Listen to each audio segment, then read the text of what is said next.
guys, the Nirm here, and welcome back to another video.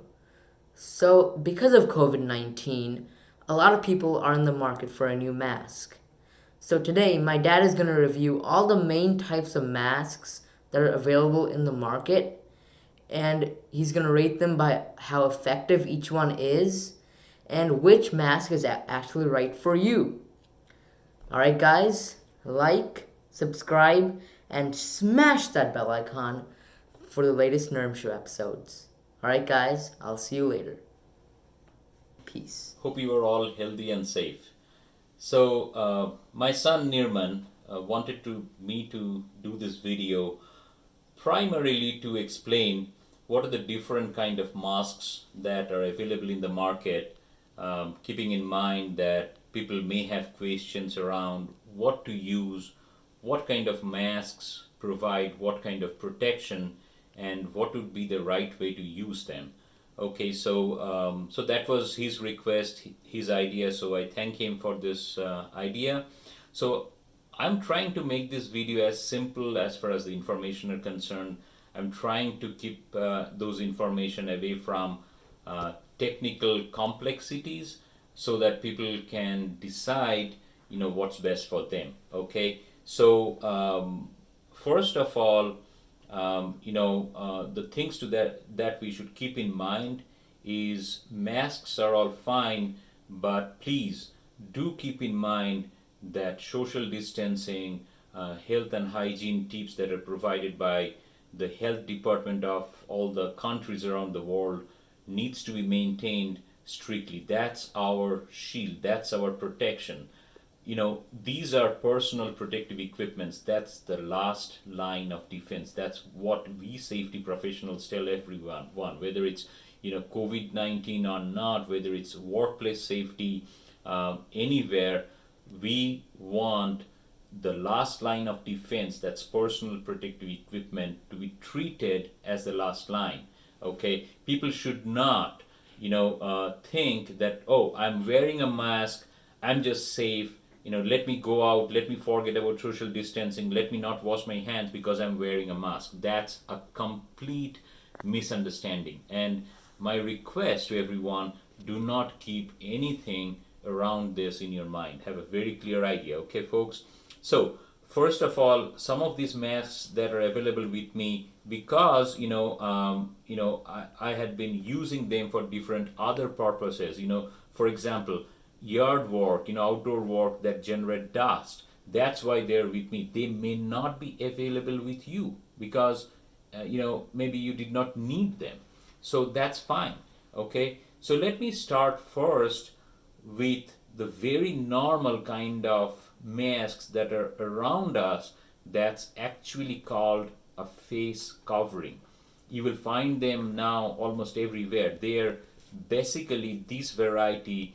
In the US, I got it from my company. They're provided by FEMA to all the employers, and these kind of masks are probably you will find for a few bucks around in medical stores or in grocery stores all around. Okay, so these are multi-layer cotton masks.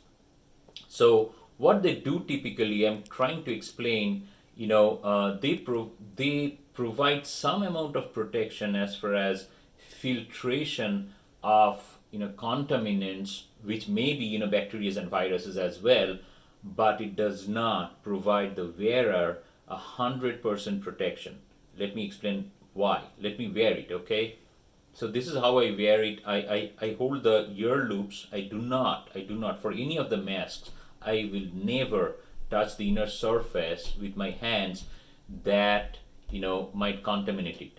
Just before this demonstration, I had a thorough washing of my hands, even though I'm not going to touch the inner surface. That's what I maintain always. I have a bottle of hand sanitizers, so if I'm in a situation where I cannot wash my hands, I would always use alcohol-based hand sanitizer. So now coming to the demonstration, what I do with this is basically cover my nose and my mouth all together, okay? So this is how I wear it, okay? Now, why did I say this is not going to prevent people from inhaling contaminants if they're present around my breathing zone? It's simple, because when you wear a face covering, you will feel when you inhale there are gaps around the facial area. They does not provide 100% fit around the skin of my face as the other variety of masks would. Okay, so now let me take it off and try to explain. This is definitely a issue for people who wear spectacles. It always gets entangled with your spectacles. So coming to the point, so many people ask this question: if it does not provide me with 100% protection, should I wear it? Yes, you should. Okay, so face covering do not provide the wearer 100% fit around the facial area, but it provides some degree of protection. Now, what would be that protection? I'm not going into that, but what it actually does is a good thing.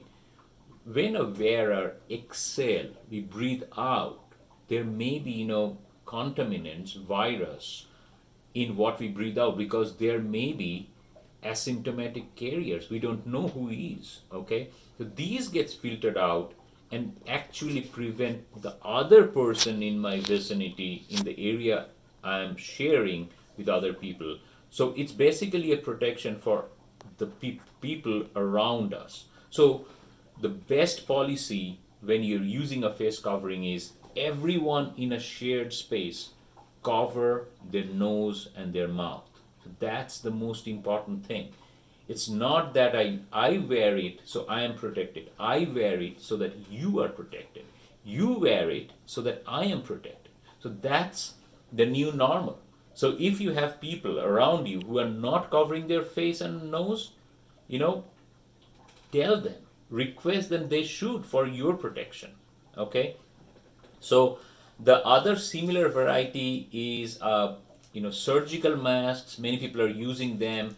This variety of masks also does not provide a complete or 100% you know feet around your face, but that's okay. They can be used as face covering so that you can protect others and other people can protect you. So keep this in mind. So these are the common variety of masks that are available around you. The next variety, this one, you can see probably it's written as K895. This is another variety of mask that may be available in the market. I had one available with me. They are probably equivalent to N95, which is basically a NIOSH approved mask in the US. K95 is a Chinese standard. Test shows that these masks are able to filter out 95% of airborne contaminants that are up to or above you know 0.3 micron size. I correct myself, it's not up to 0.3 microns and above.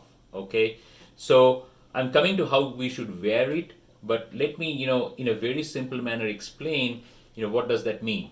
So if you research how much size is a typical cold virus or maybe coronavirus is, you will see that many journal or literature would say they're actually lesser than 0.3 microns. So does it help us? Yes, it does, because the virus by itself very rarely would exist in the air. It would be bonded with something which will increase the size. So in a simple, K95 or N95 would provide a good amount of protection.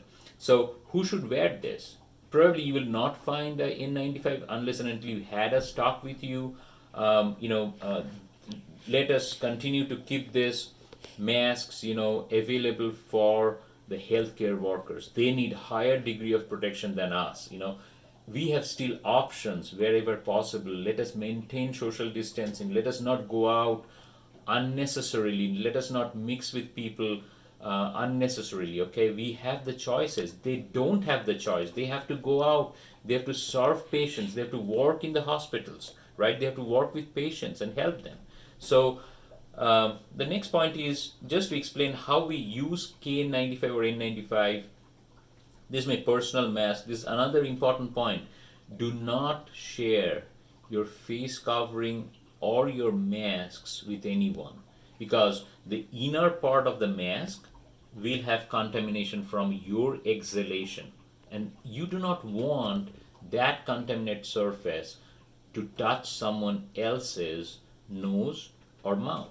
Okay, so how do I wear it? I hold again the ear loops. I cover my nose and my mouth, and in these masks there is a kind of a hard strip around my nose area. So what I do is I take my fingers, I press it down, okay, around the bridge of my nose on the cheek area, and then I tighten the loops so that I have a tight fit around my facial area. So what it does, unlike the face covering or a surgical mask, this one provides a tight fit around my facial area. So when I breathe in, you can see it gets sucked in.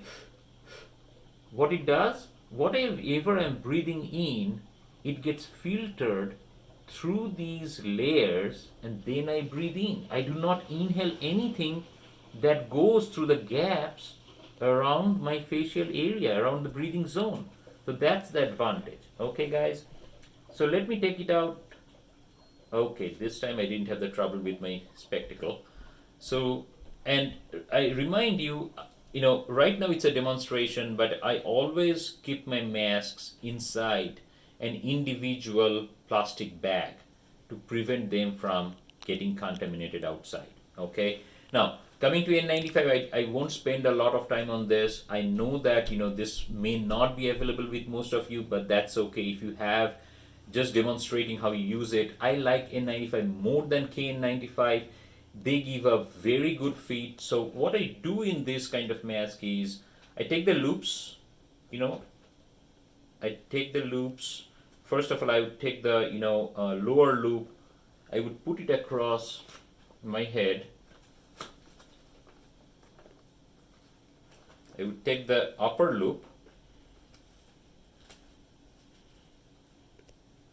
This is a new mask, so I have a little bit of tightness more than a previously used N95, and you can see that I'm placing it on my facial area. Same way, the metal strip here, you can see I would press it down and give a complete fit around my facial area. Okay, so there is no gap, and when you press it down, what happens is when you breathe out or breathe in, you will see that if you press it down properly, you can feel there is no air that's coming out from the tight fit around.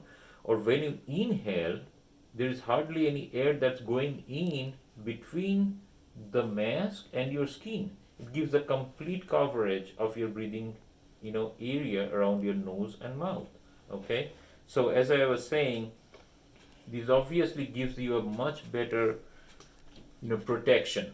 Okay, so I would keep it here. I would generally keep it in the plastic bag. So the other variety that I have is basically this is called a 3M8822. This is called a FFP2 standard mask. The only difference in this kind of mask is that you can see there's a valve here which makes it a little bit different than a N95 or K95. Now, I don't recommend people to use this when you are in public, because what this valve does is when you breathe out, this flap opens. So what you breathe out goes out in the air through this valve. But when you inhale, this valve closes, and whatever air you breathe in goes through the fabric filter. So what effectively happens is you get protection being a wearer because this valve is closed, but the people around you are exposed to risk because what you breathe out, that may have contamination, that may have viruses, and people would be breathing in that air. So anyway, so long story short, I don't recommend you using it in public. I definitely recommend everyone cover your face with either a cloth type face mask or a surgical mask if available. If you have a KN95 or N95, it's fine. You can continue using them. That gives you a better level of protection. But folks, please do not try to purchase and stock extra supplies of N95 or KN95 because let us continue to leave them for our friends who are serving us in the hospitals, in the healthcare centers, our doctors and nurses. Okay, they need those products more. Okay, so these are some of the things I wanted to explain to you. Do remember, there is different kind of weather around the world. I know it gets trouble. I've been wearing face coverings and masks for different purposes for many years because of my profession. They are sometimes very difficult to keep because of hot, humid weather, but honestly, I don't think we have a better choice. If we have to protect ourselves, we have to protect others. If we have to protect the community from the current spread of the pandemic, this disease, of COVID-19, we have to follow these as mandatory safety requirements. So I do not want to extend this video too long. I know there is a lot of information that's being provided here. So my only request at the end is please keep safe, practices ongoing, maintain social distancing. We have to do that. Try to avoid unnecessary proximity with people, maintain health and hygiene practices. As a community, we can defeat this problem. Okay, we can be successful. So thank you very much for watching. I wish everyone all the very best. Stay safe, stay healthy. Take care.